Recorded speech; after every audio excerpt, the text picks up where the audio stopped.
Queridos irmãos e queridas irmãs, neste ano de 2013 estou comemorando 25 anos de Ministério de Vida Sacerdotal. Eu fui ordenado padre no dia 14 de agosto de 1988 por Dom Aloysio Cardeal Lochaide. E agora, celebrei dia 14 agora, aqui na paróquia de Santo Afonso, com a presença do povo de Deus, com a igreja cheia, presença de inúmeros sacerdotes, colegas, amigos. Padre José Luiz Fernandes, ele fez a homilia, a oração gratulatória, belíssima por sinal. E depois ainda da Santa Missa, nós tivemos uma comemoração aqui no Largo Dom Helder. Foi bênçãos, graças de Deus, graças do céu.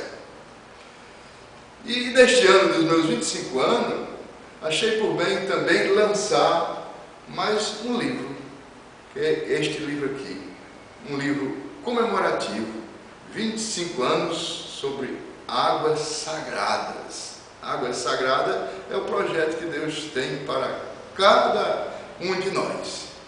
E Deus se revelou, se manifestou, a vocação é de Deus que me chamou, e com a graça de Deus eu perseverei, e aqui estou.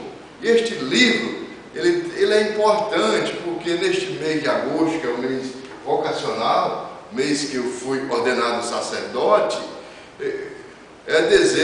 o livro é um livro comemorativo e é uma coletânea de artigos resumidos e fotos. Então, quer externar a minha vida, o meu trabalho, as minhas iniciativas, vivida nas comunidades nas quais eu trabalhei, convivi, procurei fazer a vontade de Deus. De modo que este livro pode contribuir e muito no sentido de que as pessoas compreendam cada vez mais e melhor o sentido da vida, o Deus que se revela, que se manifesta a seu povo, assim como se revelou, se manifestou a mim. Então, nesse sentido, quero agradecer e louvar ao bom Deus, pelos dons, pelas dádivas concedidas nestes 25 anos de vida de ministério sacerdotal. Deus seja louvado, seja amado, seja glorificado.